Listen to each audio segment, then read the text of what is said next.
Hey friends, what's up? Welcome back to another episode of the New Evangelicals podcast. All right.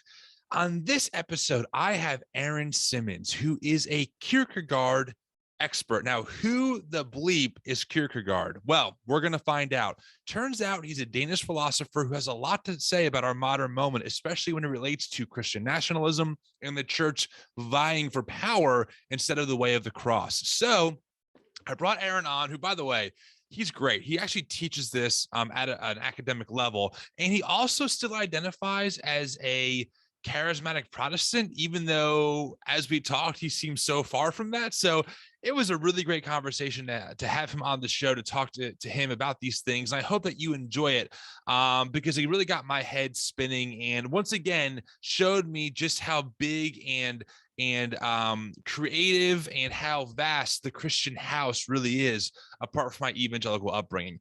Hey, that being said, I want to say something. I met someone from, I should back up. My wife and I were in Denver, Colorado this past week, hanging out with some people from New Evangelicals. We actually did a New Evangelicals event, and one of the people I met only listens to our podcast. He's not on social media, and it was kind of a wake-up call for me that maybe I assume that all of you listening are also part of our Instagram and Facebook communities, but maybe you're not. And if that's you, well, welcome. Thank you for being a part of New Evangelicals. Just so you know, what we stand for is the New Evangelicals are centered on Jesus. We are driven by our stories, and we are committed to pushing the church forward together. That's what we do. That's the work that we do. We have a podcast. We do a lot of social media stuff. We are starting to do some more in-person events. We do Zoom groups, all kinds of things. And the support from the community is what keeps us going. We don't do anything behind a paywall. We don't do any extra podcasts where if you're a Patreon subscriber, you get extra access to that. Everything is for free and the community funds us. So that's how we work. That's what we do. And thank you for listening. The podcast has really grown over this year. We've had at the time of this recording, we're at about 85,000 downloads and we started in March. So I'm really honored that you listen to my voice and listen to the guests that we bring on. And it's always my goal to bring people on that make us think, that offer different perspectives. So I hope I do that well. If you have any feedback for us, you can always email me, tim@thenewevangelicals.com. And you can, of course, if you like the show, give us a rating and review. It would be so helpful. And if you want to support the work that we do, you can click on the show notes let me back up. You can click on the link in the show notes to see how you can do that. So, all right. Well, thanks for being here again, friends. Without further ado, here is my interview with Aaron. I'll talk to you all next week. Aaron, I got to say, you're a friend of Trip, which means we're probably in for quite the conversation. Let me just start by saying that. I want to make sure that if I say anything dumb, he is blamed for it. No problem. I mean, all right, good. That is easy. That's low hanging fruit. So Aaron, listen, it's great to have you on. I appreciate you making time. I was telling you before we started recording that I heard your interview with Trip 4 on his podcast about Kierkegaard and why this person matters now. I listened to the whole hour-long episode at 1.5 times speed without even checking my phone once. I was just so glued to my I guess earbuds, and I'm excited to have this conversation. So before we get there, though, why don't you introduce yourself to my audience? Who are you? What's your background? And then we're going to jump right into it. Hey, it's so good to be with you, and I do appreciate Trip for introducing us, and I'm looking forward to having a little fun with you tonight. So, I was born and raised a Pentecostal Christian in the Church of God, Cleveland, Tennessee. I still identify that way, which probably will be a conversation for us to have later on. Okay. I currently attend an Assemblies of God church, though I've not been there in almost 2 years because I think that loving our neighbor means staying the heck away from each other right now. So you're a Marxist, is what you're trying to tell me. Well, is that not obvious from what I just said? That's right. So I'm also in daylight hours, a professor of philosophy at Furman University in Greenville, South Carolina. And my specialty is actually philosophy of religion in a broadly postmodern, deconstructive, existentialist sort of space. Okay. And on top of that, I love trout fishing. I love mountain biking. I would rather be in the mountains in a tent than about anywhere else in the world. And so, yeah, you put all that together with a wife of 20 years and a son who's 12, professional drummer back in the day. That's about me. Wait, you're a professional drummer? Yes, I was for a long time. I'm a professional drummer currently. Oh my goodness. See, oh, so we're going to be here forever. Friends of Trip and professional drummer, man. Like all of the things are either diving quick or you are the best human on earth, right? I don't know which. I just gotta, it's funny. Like, I'm out of church world recently. I left in, it's a long story, but I'm not there anymore in May. Yeah. And I got picked up in like a professional cover band doing like top 40 stuff. So now I'm learning covers all over again, but now they're all like top 40 radio hits, It turns out that's a different top 40. I was trying to tell my students the other day, I'm doing actually the second half of my intro to philosophy class right now. Okay. I told my students, I was like, y'all, every 6 weeks, we keep saying things will be good, things will be normal. They aren't. So at the beginning of the semester, I was like, I've got 6 weeks of class in me, and then it's just choose your own adventure. And so what they chose was to do a section of the course that we decided to call Rhythms of Justice. And so we're actually now looking at political philosophy, philosophy of religion, a variety of topics, ethics, all through playlists and different musical genres. So we're like talking about anarchism, philosophical anarchism, by looking at punk feminism and Riot Girl.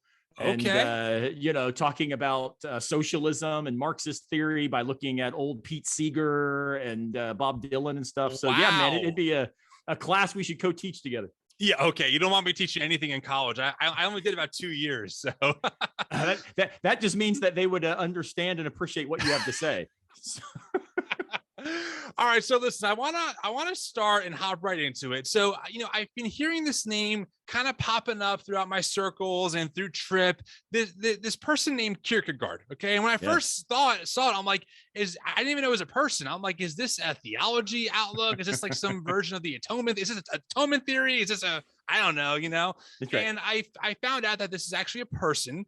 But that's about as much as I know, because I seem to have conflicting understandings. Like he was a Christian, he wasn't a Christian, all this stuff. So, Michael Scott, pretend that I'm 5, explain it to me like I'm a 5-year-old here. Who is Kierkegaard, and why should we care now in 2021 as Christians? So all of the really, really good questions are questions that should be able to be answered to 5-year-olds. Okay. And I think this is one of the good ones.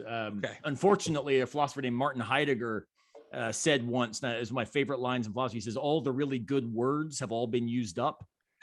So unfortunately, to answer you like we're 5, I'm going to have to use some words that have been used up. So no problem. Kierkegaard was a Danish thinker, born in 1813, dies in 1855. So he dies at 42. So younger than me. I don't know where you're landing, but he's younger than I am now.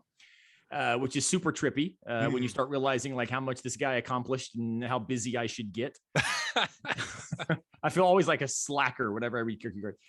So Kierkegaard, let me give you a little bit of his bio, and then I'll give you maybe 2 or 3 of like the high points. Like why do people read him, and why should we read him? Great.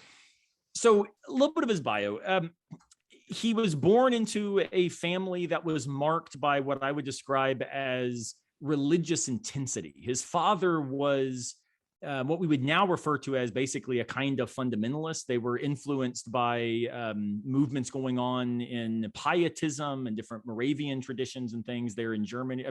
They're in Denmark. They'd come out of Germany. And he was shaped by loss. Many of his siblings died.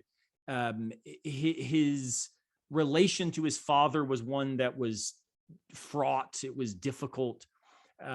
His father looked at religion as a very intense, strict sort of thing. And Kierkegaard grew up in this. And when he goes off to college, he, does what lots of people who grew up in fairly strict religious homes do. Dude started partying. Then he had a ball and, changed his majors, more times than Denise Huxtable, if anybody remembers The Cosby Show, right? And eventually what happens is he realizes, he writes this amazing journal entry. He's like, 22 years old. And he writes this journal entry where he says, I've learned all this stuff. I now know all the things in law and theology and ethics and civil society. I've done all the classes, all the different courses, but none of it matters.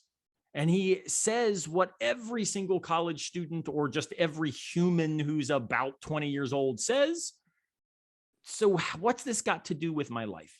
And he says, what I've got to find is a truth that is true for me, that I can live and die in relation to. And that commitment then drives him into a very robust authorship. He finds himself engaged to this young woman named Regina Olsen, but he breaks off the engagement, which was, quite the, Inquirer scoop back in the day. You didn't do this sort of thing then, but he breaks the engagement because he says, I can't be fully invested in the calling that God has placed on my life if I've also got myself distracted with the calling of being a husband. So he eventually narrates this as saying, purity of heart is to will one thing with the entire passion of your interiority. So you can only do one thing and do it really well, right? Okay. Which it turns out is something that all world-class athletes basically already know, right? So if you're going to be an Olympic swimmer, you can't also be a pretty fair tennis player. Like you do one thing and you become the best in the world at it. So Kierkegaard had that view as it related to his calling to do Christian thought and theology and philosophy. So he starts writing. And his writing is really strange because he writes under pseudonyms for a great part of his authorship.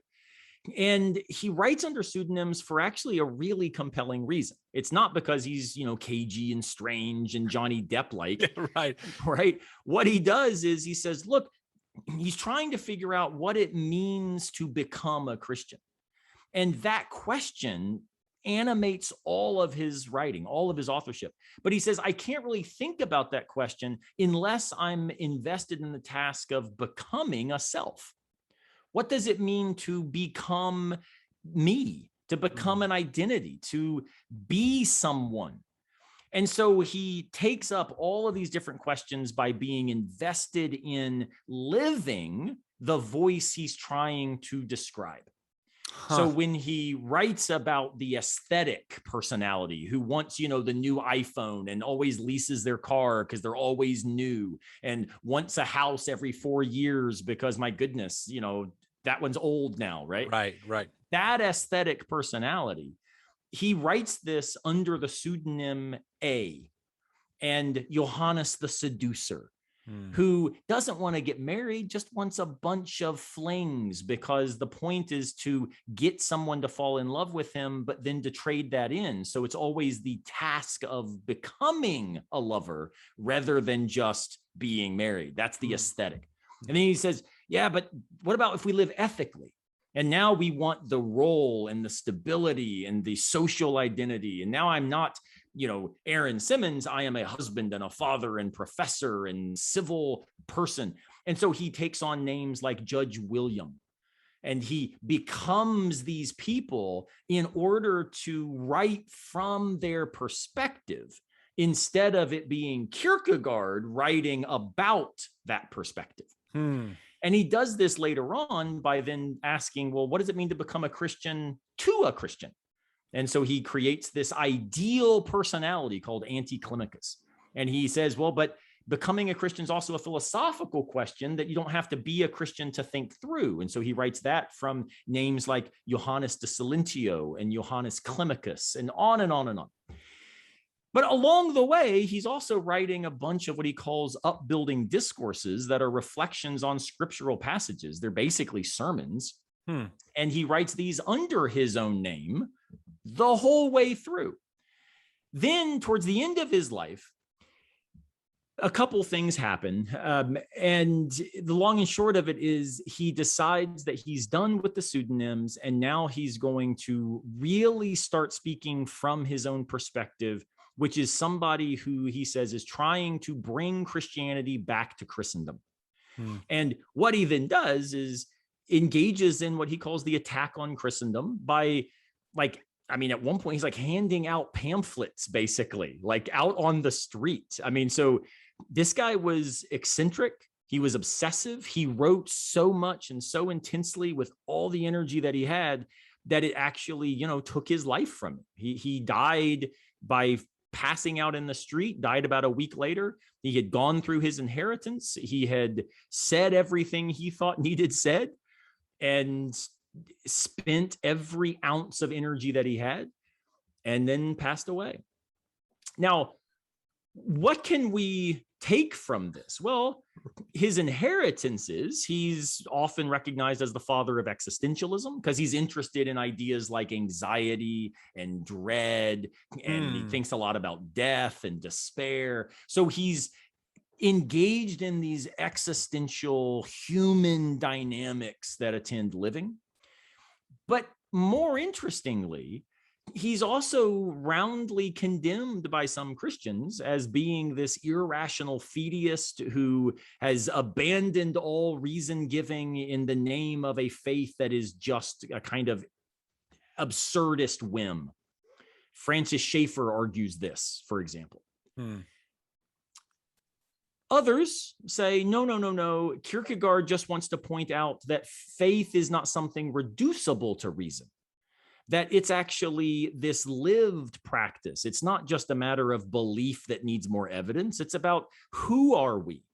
And Kierkegaard says at one point that ultimately the real key to truth when it comes to Christian living and faith is about how we worship, not simply what we worship, which again sounds idolatrous and heretical in all sorts of spaces. But his point is, faith isn't just belief that we wish were knowledge. It's not like a weak version of something.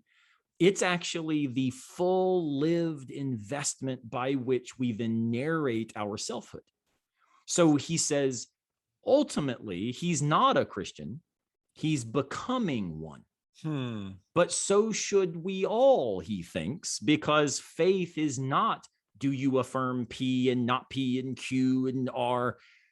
Can you sign the faith statement at this or that evangelical college? Right. Faith is for him, are you doing the best you can to be fully oriented in full admission of the risk of existential condition? Are you fully oriented toward the idea that God looks like Jesus? And if you're invested in that, then it should be transformative for how you make sense of the world, because now you're grounded in things like neighbor love, radical hospitality, faithfulness defining existence rather than success and achievement. And eventually he says that this requires us to be part of what he defines as the church militant rather than the church triumphant. It's part of, he says at one point, you can't identify with Christ unless you identify with Christ in lowliness, in humility. So that's a pretty radical message when you are used to thinking about Christianity, at least in my spaces, right? Kind of broadly white evangelical in the American South. Faith is this thing that you can articulate in 7 propositions. Yep. And it's the thing that allows you then to run for office because you can say the right stuff and you can hold the right position at the right Christian school. And this then allows you to get on the side of power and fight a culture war and recognize that the way you further the kingdom of God is by getting Supreme Court justices nominated. Yeah. Kierkegaard's like, no. Right. It's like the Jon Stewart where he says to Tucker Carlson, right, just stop. Right. Stop. You're hurting America, right? Kierkegaard's basically the big Jon Stewart to the church. Stop. You're hurting Christianity. And as far as I'm concerned, this is something that we all could listen to and take really seriously where we are, not because we need to go read Danish, though that's awesome, not because we need to analyze, the specific moves he makes and how he transitions and the 7 different readings of this or that text. That's what I do as a professional. But why I'm such a fan of Kierkegaard as speaking to where we are today is because Kierkegaard basically says, look, when did we ever think Christianity was about worldly status and power? Right. What made you think that was the way this works? And so he does not reserve his scorn. When it comes to pastors, he is vicious. And the reason he's vicious is because he thinks that what they're doing is so fundamentally out of step with a God who says, come all who are heavy burdened, not come all who have the right citizenship papers and came in the right direction and build a wall. Right. He's somebody who's saying, look, God meets us in lowliness, not someone who says healthcare is something available only if you have a job, and if you don't, well, you're just lazy. Right. He's somebody who recognizes the radicality of our individual subjective embodiment, not somebody who denies systemic injustice as a result of different bodies that have historically been empowered and marginalized. So Kierkegaard, even if he didn't say the things that now William Barber is saying, he, I think, presents for us a broad invitation to see in people like William Barber and James Cone and others that are working in Black liberation thought, in womanist philosophy and queer theory. All of them get, I think, what Kierkegaard was inviting us to see, which is God is trouble or God is nothing. God is trouble for our self-sufficiency, for our narratives of the status quo, for our complacency, for our egoism, or God is nothing other than the idol of our own capitalistic narrative. So Kierkegaard may not have been the radical that now we need, but he certainly invites us to live into that radicality. And I think that's pretty powerful. All right. Wow. So I don't know if I hit 5-year-old, maybe 7, 8. I would say, close enough. 8 to 10, but I think we got it. You know, I mean, I think you really kind of gave us a great, 15-minute crash course into who this person was, their background, and kind of like, why maybe they're being talked about again. Maybe I'm sure they've always been there. Obviously, I know they're big in, I know Kierkegaard is big in, philosophy circles, etc. But it's starting to hit some of the more like lay folk like myself, right? Who maybe aren't in that world. Like, wait, I'm hearing these whispers of this philosopher guy. And I gotta say, like, yes, to how you're describing it, and I think this really intersects big time with a lot of the work that I'm doing, a lot of the work that my community is doing. I mean, of course, many other communities. I'm certainly not special in that regard. There's a lot of people. I hear you're the leader of New Evangelicals. That's the word on the street. I'm going to edit that part out. That's ridiculous. But a lot of us are looking, right, for people who can give us different perspectives on the Christian tradition than the ones that we've inherited. And unfortunately us, for most of us, we've inherited, frankly, a very white, nationalistic, American mythology, or mythologized, history. And essentially all we know and all we've been taught is we believe that Jesus paid for the price for our sins so we don't burn in hell forever. We vote Republican to save America, and we go to church on Sunday morning and like make sure that we worship, I guess, sometimes, and confess any of our sexual sins, Right. The end. And if you're queer, you're really in a lot of trouble. We know that as well. And so as we've kind of like started to renegotiate this or rethink it or whatever you want to call it, deconstruct it, we're starting to be exposed to other voices, Black liberation theology for the first time. I mean, for me, it was Jamar Tisby. He's not even a Black liberation theologian. And I'm like, I'm reading his book, like, oh my God, I'm just wrecked by this. Right. And that's like, and he would say this probably, that's like the shallow end of like what he's drawing on, jump into The Cross and the Lynching Tree, by James Cone, right? Yeah, exactly. And so as we're, the way I describe it is we're really opening up new doors in the house for the first time. We've been kind of locked in the basement or locked here, locked there, and we're exploring.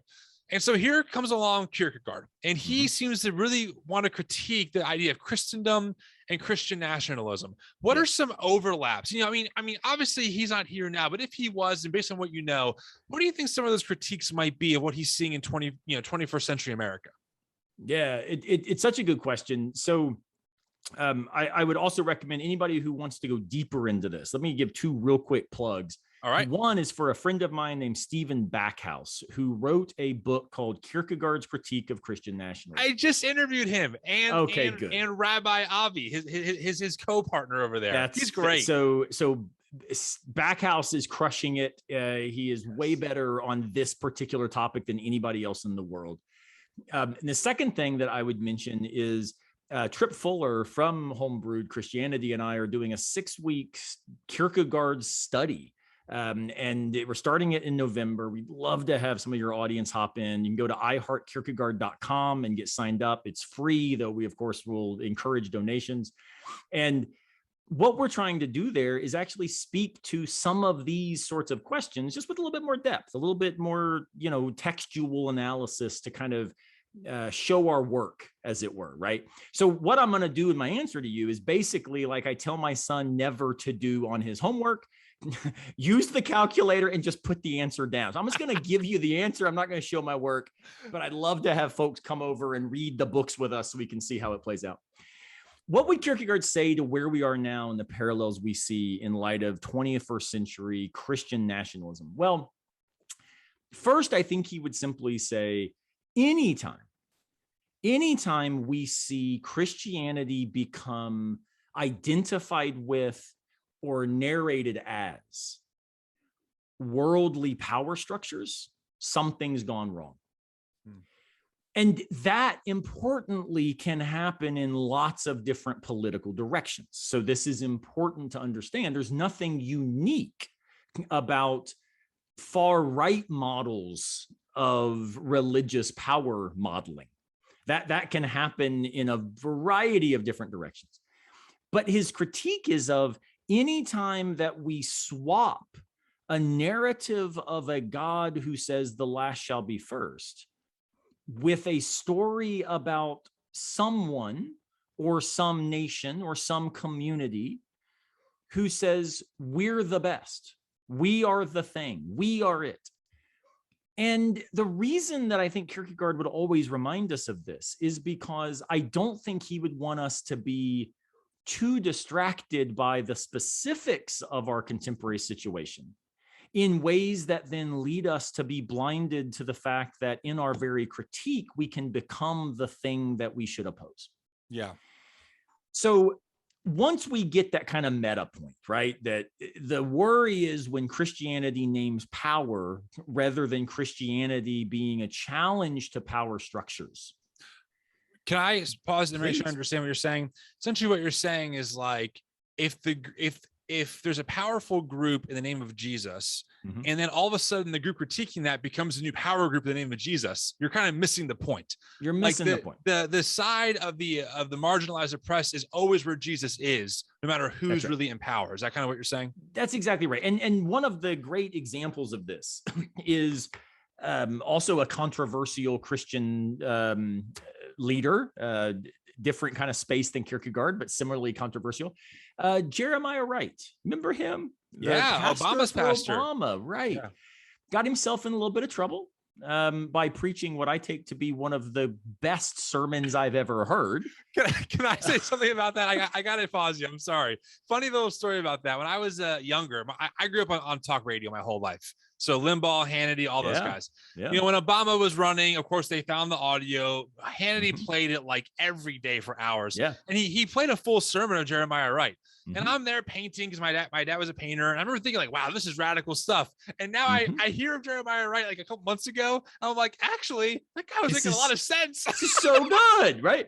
And if anybody, well, if anybody doesn't know, Jeremiah Wright got in trouble for a line where he said, "God damn America," that's in the Bible. Right. But of course, the context was this long narrative about how minor prophets, in particular in the Hebrew scriptures, were talking about radical critique of the power structures that then thought they didn't need God because their power was simply godlike on its own. Yes. And he says, any nation that thinks it's sufficient, that doesn't walk in humility before God, God will damn that country, right? And so he's worried that America has become that very thing. So he says, God damn America.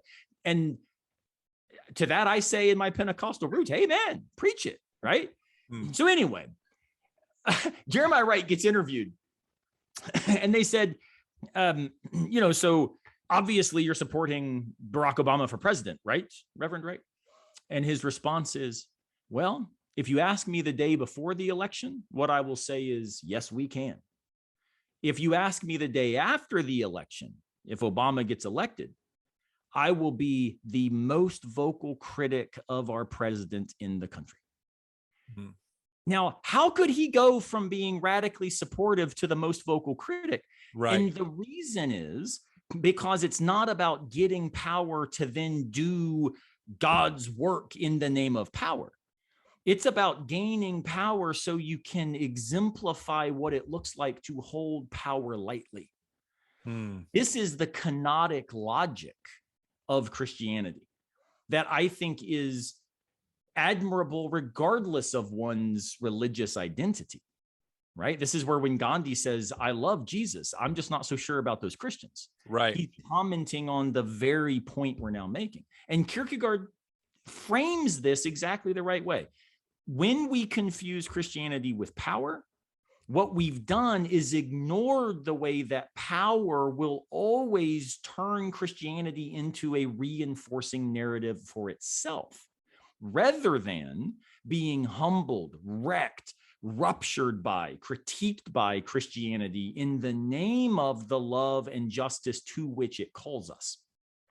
So the problem we find now is not only are we threatened by just the general always risks of power, we're threatened by a really insidious manifestation of that power that claims to be the physical incarnation of the message of Christ. Right. And that's where Kierkegaard, I think, speaks really directly into our situation. And he's not alone. Dietrich Bonhoeffer would be another person who does exactly the same sort of thing. Martin Luther King, I think, does exactly the same sort of thing.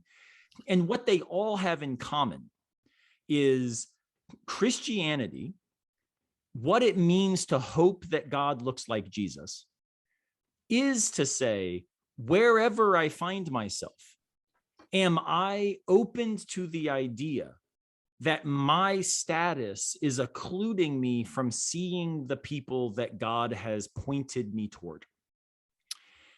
And that, I think, we right now do not have a vocal enough evangelical church. And again, I no longer identify as evangelical because of its affiliation with Trumpism, but white evangelicalism in America, with some notable exceptions, has, I think, decided that the way it will achieve power is by not only declaring that it is the full manifestation of Christian truth, but by declaring any critique that you or I or your audience might try to raise, drawing on Kierkegaard or Bonhoeffer or King, we now are radical threats to the very truth of God's message.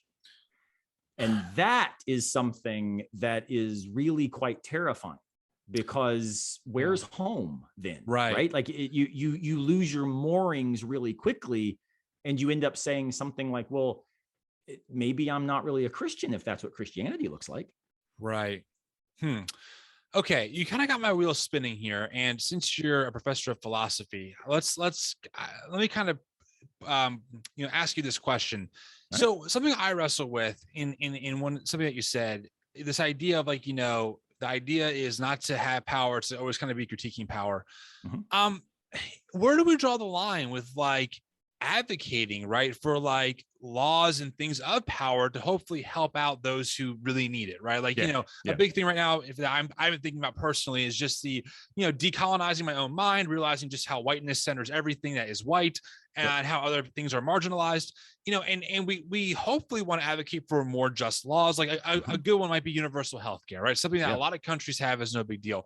How do you draw the line of is me as a Jesus follower thinking, okay, to take care of people, to love our neighbor, advocating for universal healthcare is probably a just thing to do? Or am I now becoming the very thing that I'm afraid of, or that I should be critiquing, which is powerful and, in that position? So what do we do with that? Because certainly I would hope in a perfect world, power does change things for the good.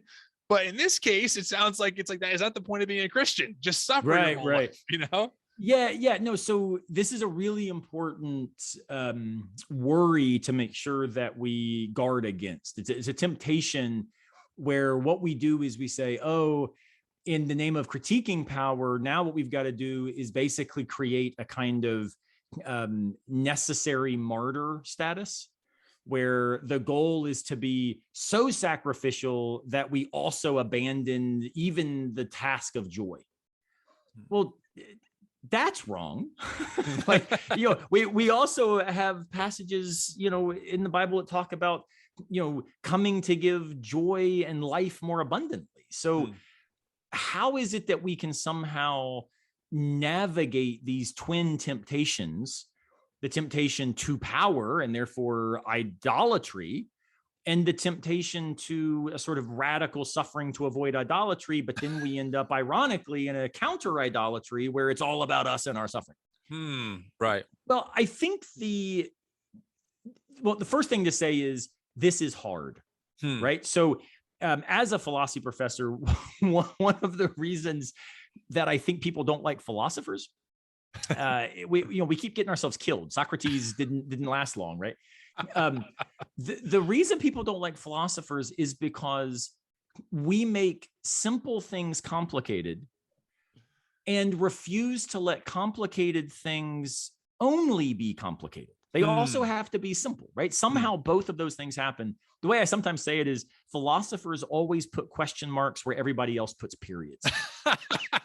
Right. Which is a mess, both grammatically and socially, right? Right. So, of course, I do tell my students that whenever they want to practice this, all they've got to do is just lift their voice at the end of a declarative sentence. Right. And everything's a question. It's all good. Yeah, it's all good.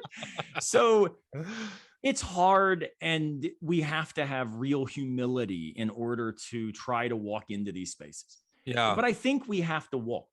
Yeah. And true confidence is grounded in genuine humility. When we stand someplace, it's important to realize there are other reasonable places to stand. So my answer to this question, which others might tweak or take issue with, but my answer is the following. If what we're trying to do is navigate power in the name of distributing access to status, then I think we're not in the game to get power, but to use the means of power to open the doors to those who have traditionally been locked out. So, for example, let's say you run for office and, you get a call from me and I'm like, what are you doing, Tim? Why are you running for office? I thought we were Christians. Right. You're like, oh, dude, I got to, but I'm going to do it the right way. Right. Me and my super PAC. Yes. Right. Well, what I would say is, okay, ask yourself daily the following. And this is a question from Simone de Beauvoir. Not a Christian, but I think she hits Christianity on the head with this existential question. Am I today really working for the liberation of all people? So if that's what guides your question, guides your day, guides your use of power, guides your voice. I mean, my goodness, you and I are powerful, because we embody lots of the social privileges that we did not choose, but we have benefited from. Right. That's the logic of white supremacy that we need to fight against. But part of fighting against is also recognizing, like, we're speaking into fancy microphones and people are listening to us. Right. The vast majority of the people in the world don't have microphones, metaphorically or literally. Right.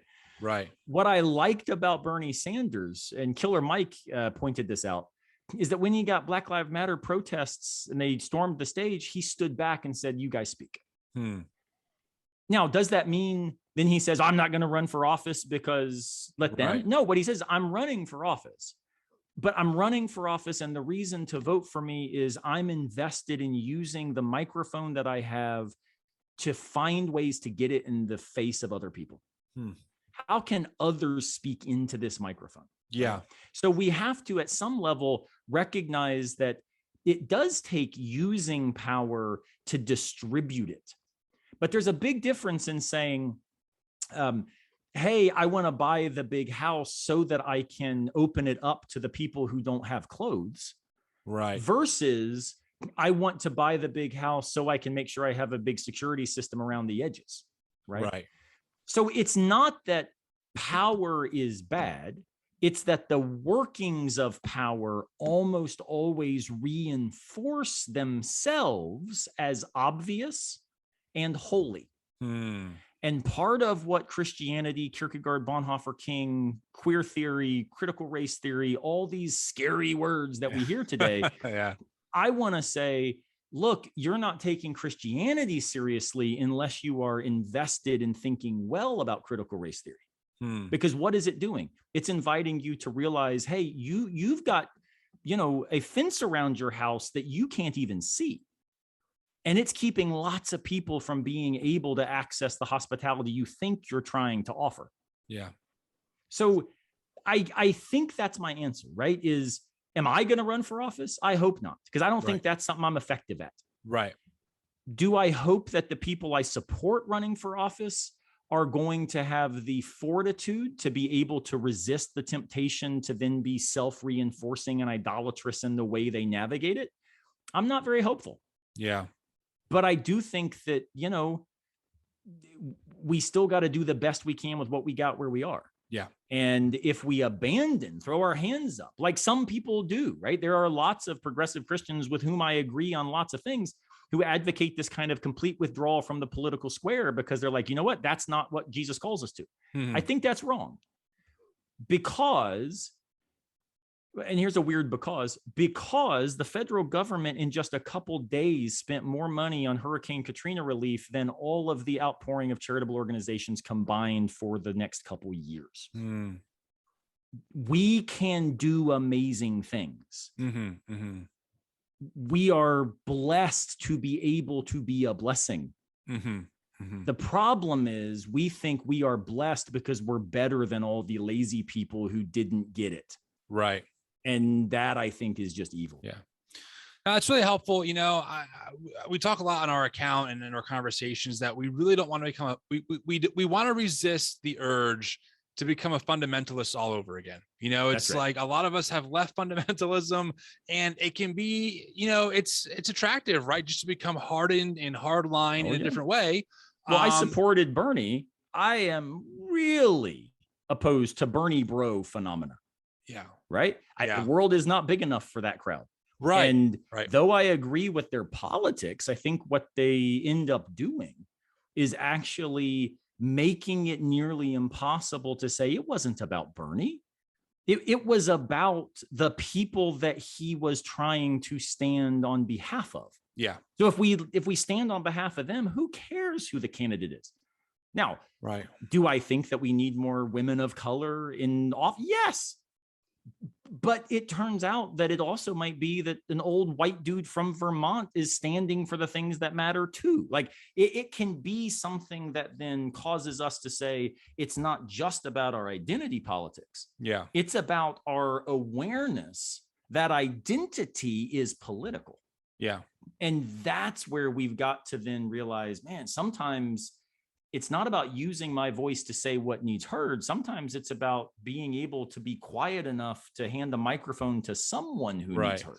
Right. Yeah, it makes sense. No, that's really good. It's really helpful. I've been thinking, I think a lot of people in our community have been thinking along those lines. I've told my community several times, like, I realized that I'm a white cisgendered male with a microphone called Instagram, and like, how do we elevate other voices? How do we have that conversation? People know this. Like, I tell them often, I'm not your guru. I'm not here to give you answers. I think I think it's kind of it's a stereotype, but also it's a stereotype because it's accurate. I think white men like to read one book on something. I'm a pastor, therefore I'm now an expert. And we're seeing this right now with, I don't want to dehumanize, but people that I don't like very much, like Mark Driscoll, who's big on the CT bandwagon all of a sudden. I mean, just saying the most ridiculous things. Vodi Bachman, who wrote the book, Fault Lines, a critique of CRT that isn't even a real critique. So, I think that evangelicalism suffers from this savior complex of, oh, as your pastor, I will be your gatekeeper. I will have all the answers. In my view, it's a problem, right? And so we try and be careful on our end of not doing that, because we don't want to repeat the cycle of, hey, your guru's here. What questions do you have? I'll just bullshit them to you. I don't know the answer, but this sounds good. Well, it's funny. I know that was just off the cuff, but Harry Frankfurt, a Princeton philosopher, wrote a book on bullshit where he says part of why there is so much bullshit in the world, which he defines in distinction from lying. He says bullshit is when you no longer care about the truth.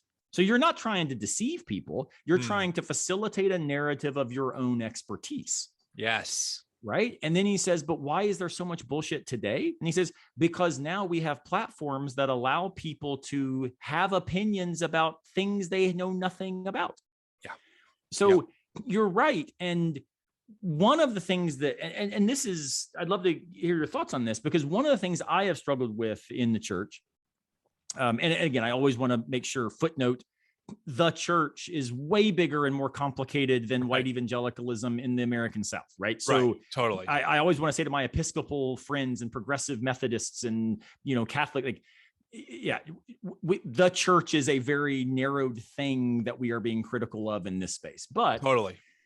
That's what the church means to me. That's how I grew up in it. That's where I still attend. And so this is hard spaces. And the reason that I have been asked to leave so many churches is because my area of expertise is an area that they see as threatening to the very authoritative model they have of themselves as spokespersons for God. Totally. And my buddy, John Sanders, who would be excellent to have on this podcast, just wrote a great book called Embracing Prodigals. And what he argues there is we live in a world that no longer wants the prodigal son to come home and get the father's cloak and kill the fatted calf and welcomed back in and gets his inheritance. We live in a world that says, whoa, wait a minute. You don't deserve this. You didn't work hard enough. Who do you think you are? Right? You need punished. You've got to pay this back. You have to work this off. And yet we keep preaching the first sermon, but living like the second.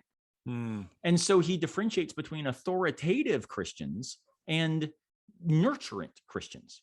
And nurturant Christians, he says, are those who are invested in a God who says, hey, no, it's not about paying you back because your personal responsibility was something that you did wrongly and now you've got to suffer for it. It's not about obedience. It's about love and hospitality that knows no bounds. And so the problem we have, is yes, it's nested in whiteness. Yes, it's nested in patriarchy. Yes, it's nested in a heteronormative idea of ableism. All these things are true, but it's also nested in this model of God and self as authoritatively hierarchical in ways that then need everybody else to listen. And when critical questions are raised, they are then dismissed as divisive. That's 100% accurate. Right. And so you get rid of the philosopher, but you welcome in the financial planner. That's right. Right. And you're like, wait a minute. By financial planner, all you mean is somebody who took a 6-week course on Dave Ramsey at your own church, and now suddenly they're teaching people. Right. But I've done a PhD in this thing and written books on it. But you're saying, whoa, we need to make sure we vet what you're doing. Right. Well, that is typical gatekeeping. I mean, that's right. Why we call them gatekeepers. That's why I call them gatekeepers, and there's this, and you can probably show the notes behind this statement more than I ever could. But there's, for some reason in the culture we live in, there is this belief that if I am a pastor, I have a special mandate from God to protect his flock. Yes. Therefore, whatever I think is threatening to his flock must be God telling me this is threatening to his flock. Yeah. And so, but see, this is where power matters, though, right? Because the idea is, so should people not be pastors because they'll be powerful? No. They should be pastors in such radical humility that they say, dear God, help me not make it about my authority and challenges to my identity, right? Why is it that people are so scared about critical race theory? Because it calls into question the narrative of pastors narrating God as looking like them. Right. That's why they don't like it. Yeah. And so the idea is not, don't be a pastor. Right. The idea is, if you're going to be a pastor, hold that mantle so much with fear and trembling. Yeah. That you say, God, help me make this not about me. Yeah. And when we read Bonhoeffer, we get this great image, which I always think, I'm not a pastor by the grace of God. Yeah. But there's this great image in Bonhoeffer that, were I a pastor, would haunt me. It would keep me awake at night. And it's where Bonhoeffer, in his book Life Together, says, when everybody's standing below the cross, well, Jesus is narrated as the light of the world, right? But how long can you look at the sun? Not like you go blind, right? So the whole idea is, we're at the foot of the cross, not to look at Jesus, but so that Jesus can illuminate all of the others who are standing next to us, now enlightened. So when we point people to Jesus, as pastors around the country claim to do on Sundays, right, are they pointing them to Jesus in a way that they are then thrown back into seeing the humanity and the vulnerability of the widow, the orphan, and the stranger? Right. Or are they pointing them to a Jesus who says, come all who are heavy burdened and who have 401k plans? That's exactly right. Right. And that reinforcement narrative, that self-protective theology, is what Kierkegaard calls idolatry. And not only that, he calls it demonic. So if you really want to get churchy, right, Kierkegaard's critique of Christian nationalism and what's going on right now in this cult of Trumpist nation state building that we see. Yeah. Kierkegaard would identify this, I believe, and this is following Steve Evans, who's argued some of this. It would be the demonic inversion of everything that God looking like Jesus was meant to illuminate in the first place. And it's really powerful, and I think it's really well said. And I think you're right on a lot of that. I really do. There is this, I don't know, there's just a gatekeeper mentality on top of a modern evangelical church structure that really values the event over the community. Right. I mean, most of the average church is not that large, but most resources tend to go to making the Sunday morning event happen in some way, shape, or form. But of course, you realize it's because you can't sell tickets to community. Exactly. You can sell tickets to events. That's right. Right.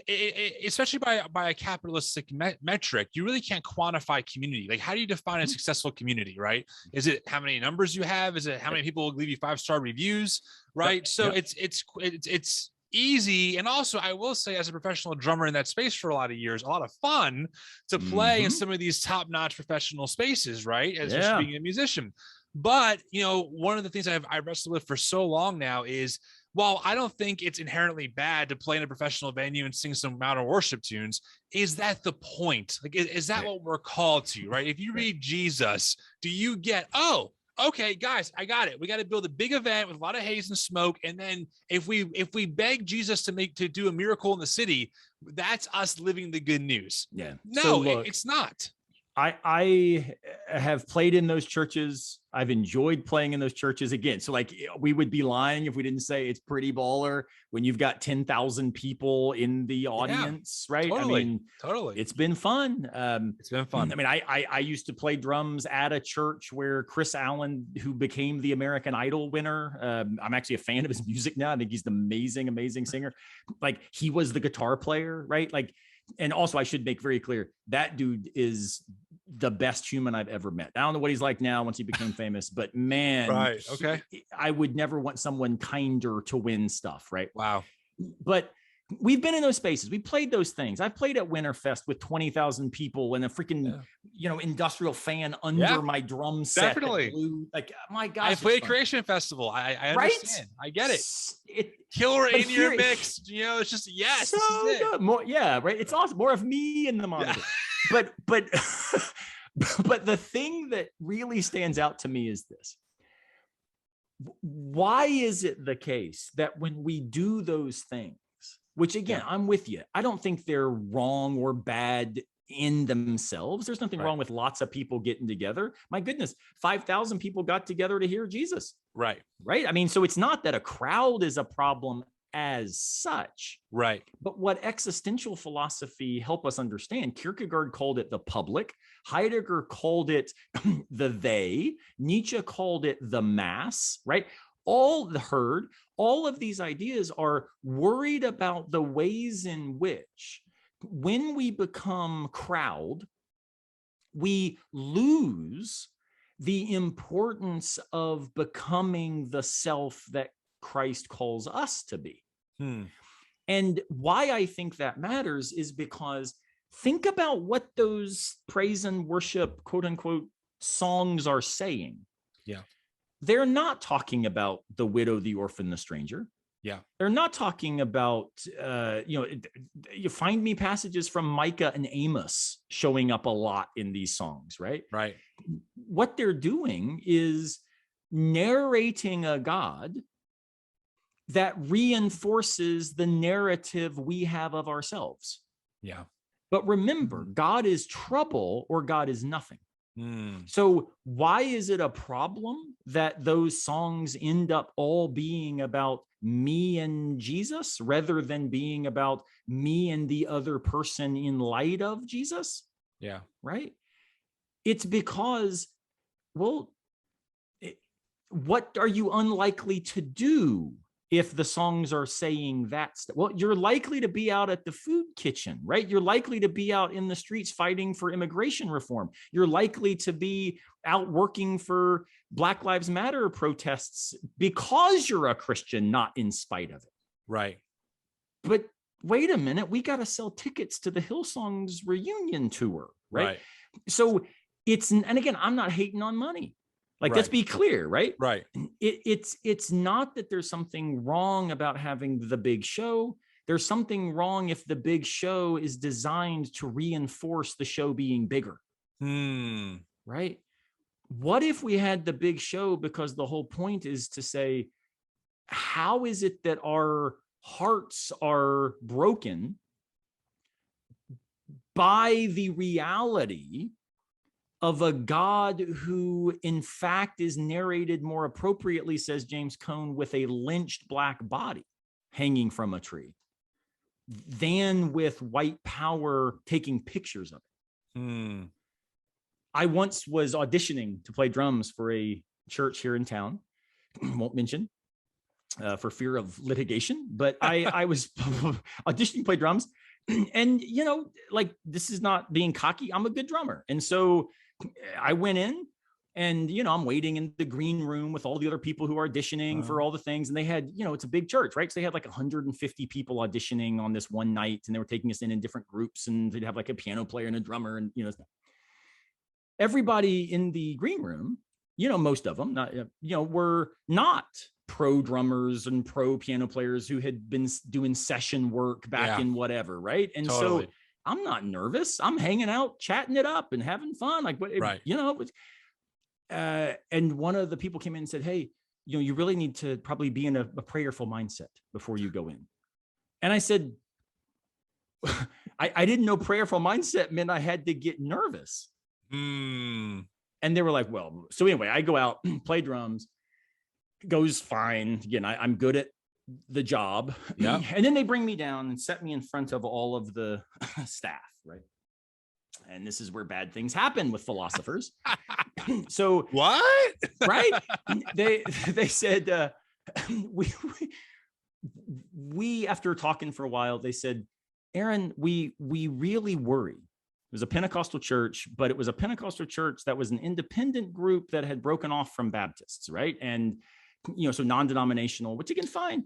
Yeah. But I'm a fourth generation Pentecostal son of Pentecostal pastors, right? I mean, like my or grandson of Pentecostal pastors. And so they say to me, we think that you really are connecting the head to religion, but we don't see the spirit in you. And I said to them, by spirit, do you mean the Spirit of God? And they say, yes, we just don't really see that alive in you in the way that we would like to. And I said, interesting. Now, by the living Spirit of God, do you mean stuff like me using churchy words? Do you mean me not raising critical questions about the statements that you make? Do you mean me saying, praise the Lord and let the gold dust fall? Right.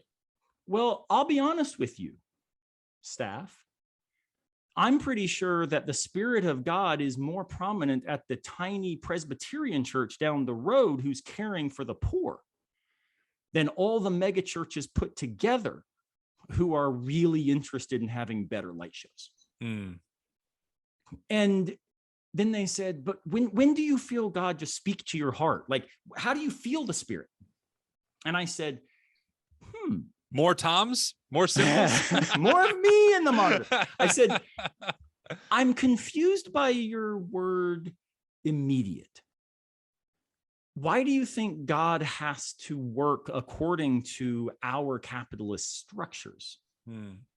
What if God actually works really slowly because I write really slowly?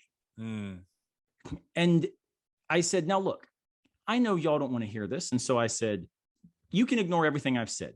Let me say the following. See if this is better.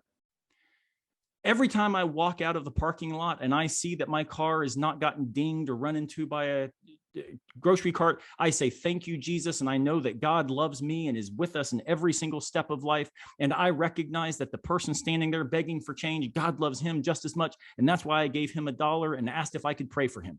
Yeah. Now y'all feel like I'm spirited? Right. Notice all I did was reinforced your sense of being awesome. But I said nothing about a God who shows up as a servant and who says, yeah, I don't want what you think I came to give. Right. So I got no hate for a big church. I have lots of critique for a church that thinks being big makes them better. It's really interesting, because, and my story it's public knowledge, and I'm not going to repeat the whole thing. I said it so many times, but, when I was asked pretty much to either stop doing New Evangelicals or to stop serving on worship team,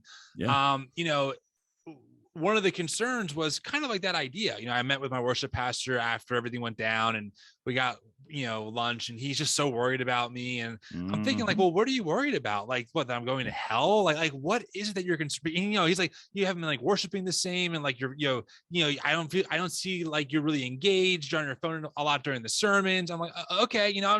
I'm thinking like, okay, like what is the real concern here? Yeah. And I think you said it in such a really powerful way of like, I think I know why, but it's frustrating to me that churches don't seem to want to like have critique, even with people who want to be invested there. Right. Yeah. Like, I shared with my pastor over lunch when all this happened. I said, it's really a shame that I'm being put in this place over like secondary theological perspectives. Like I think that like there's unity in diversity, and your perspective is you can't have someone on the platform who's a volunteer leader also critique, saying things publicly, not even about that church. No one knew what church I went to, but because I would say things that he disagreed with, all of a sudden that was a problem for him. Like you can't have someone on the platform who disagrees with his teachings. And so it's just kind of a bummer, because especially being an artist, I know you're an artist as well, you're a musician. Like I can reconcile that. I can worship alongside the QAnon lady, like it drives me crazy, and I have major critique for her. You'd better be able to, because they're in the churches, right? I mean, right. Yeah. And so it's frustrating, right? When that happens, when you're in this space, you're like, wait, I'm too dangerous for you, Yep, but the person who like literally is saying like Yes. Joe Biden stole the election Yes, is not that's- like, I don't no, understand. And this is where it's gotten to a point now where I admit where my struggle is a different place than 4 or 5 years ago. Sure. 4 or 5 years ago, my struggle was, all right, how can I find the right way to speak in these spaces? How can I narrate things in ways that aren't getting me kicked out? Because I'm not trying to be divisive, which again, I know your audience will probably hear this as truthful. A lot of audiences will hear everything I just said as, well, if you weren't still resisting arrest, you wouldn't get beat up. And you're like, can I just say, thank you, because I don't want to hijack your point, but I want to emphasize it.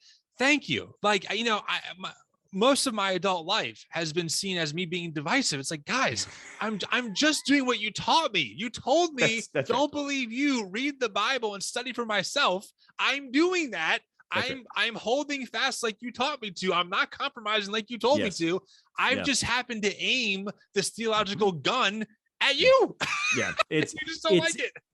It is the case that, and I think this is very true for me and my siblings who are also academics and musicians, and we've all kind of landed in similar places. We didn't leave the church. We just actually took seriously what they taught us. Thank you. And it turns out that now we don't know how to stay in the church. Yes. Right. So that's right.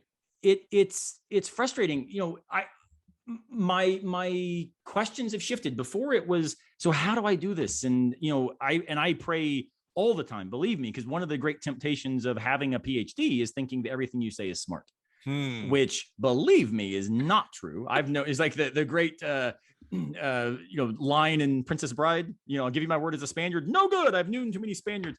Like, if you say, well, I'm a PhD, it's like, no good. I know too many of them. Right.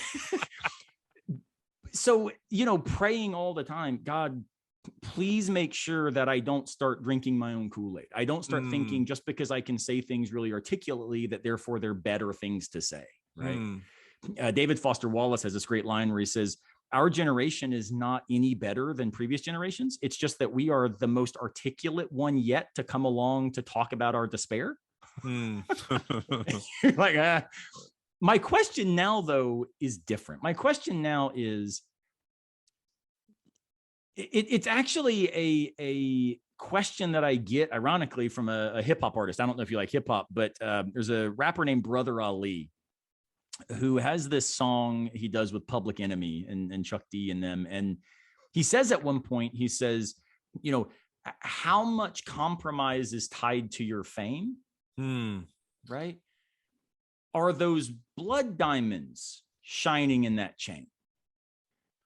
And this haunts me because now what I wrestle with is not how then can I be in this space and speak here and God forgive me for saying things the wrong way and help me figure it out. That's still true. Right. I still wrestle with that. But now the question is, at what point is staying in this space acquiescing now to the QAnon world? Now, am I actually no longer able to say anything with integrity because I'm so compromised by still thinking this is a space in which we can reasonably stand? Right. And that haunts me in much more wrecking ways because I am still with Kierkegaard trying to become a Christian. Right. And I'm trying to model what Christianity looks like to my son. Right. And when I've got people at my current church getting on Facebook, when I am critical of, Trumpist narcissism or Christian conspiracy theory or whatever it is, and they say things like, it's so sad that you're, giving this kind of example to your son. And I respond by saying, no, I'm doing this precisely because I have a son that I'm trying to be an example for. Right. I don't want my son to see me being complacent in whiteness, but as somebody fighting to be an anti-racist in ways that I can't even half the time make sense of because of my own cognitive blindness. Right. I want my son to understand that part of what it means to take seriously our masculinity is to be invested in the reality of gender as a fluid construction such that he will never think strength is manly and weakness is womanly, but he will instead see kindness as human. Right. But yeah, do I still let him go to Sunday school? Right. I man, this is hard. And to be honest, my wife and I disagree on some of this, because she is much more, look, we can teach him at home things, but we go to church because we want him to be raised in church. And I'm like, no, I want him to be raised in Christianity, but I'm not sure Christianity's found at the church as much anymore. Yeah. So I say this as a lament, right? Not as a great philosophical point, but like, man, I'm just so tired. And I don't say that as the, poor, pitiful me, the, white professor who's tired. No, what I mean is all of your audience. I've not gone through deconstruction in the way that some of them have. Yeah. I still identify as a Pentecostal Christian. I still publish and write in that space. I speak in that space. I'm still a member of an Assemblies of God church and affiliated with the Church of God, Cleveland, Tennessee. These are still part of who I am. Right. But what it means to be part of that is to say the legacy of my grandfather, who stood in the pulpit and preached. And when there was a debate about who the best piano player was, came and threw a sheet basically over the piano and said, then we're just not going to have piano. Because he was so opposed to the idea of making it about us. Yeah. And having a grandmother who was also a minister, who basically taught me that feminism was the belief that God meant it when God said, come all. Right. So I don't know. I think we have always been broken, but I think that Kierkegaard as a specific resource for our contemporary version of brokenness. Yeah. He's a resource because I think what he does is helps us say, maybe joy is not something that is found in having, but joy is found in the patient effort to risk ourselves in a direction that looks like Jesus. And I think that's worth doing. Yeah. I'm in. If that's Christianity, I'm in. Yeah. Samesies. Aaron, honestly, we really could go forever. And I'm kind of bummed. I do have a hard stop in a couple of minutes for a meeting, but I really did want to get into, maybe we'll try and schedule a time to have you back. The philosophical aspect of deconstruction in philosophy versus the overlap of deconstruction and maybe the more common, evangelical sense right now. And how, because I've heard from a few people, and honestly, I just don't know the history, but I've heard from a few people like, oh, deconstruction is a philosophical thought. It's worldly, whatever it is. It's the same kind of boogeymanning of CRT. But that being said, I still want to know, like, hey, if this comes out of philosophy, like we should dig into this. So I do want to, pause it here only because I want to be able to give ample time to that. But I say you and I schedule a time to, record part 2 pretty much of this conversation, because I really think that my audience, including me, we're really trying to feel our way around in a dark room, we're feeling something. We need more descriptors here. We need some more light. And I think that would be great. I think it'd be great. And deconstruction is one of those things like Kierkegaard, where it can quickly get so technical and so difficult and so complicated that your dark room now also becomes like a bottomless pit. So you're not only stumbling, but now you're falling. Right. But I think what would be cool about having that conversation, and why I hope we can make it happen, is I actually think deconstruction, and maybe I'll say this as a teaser. Maybe this is a good way to kind of put a pin in our conversation.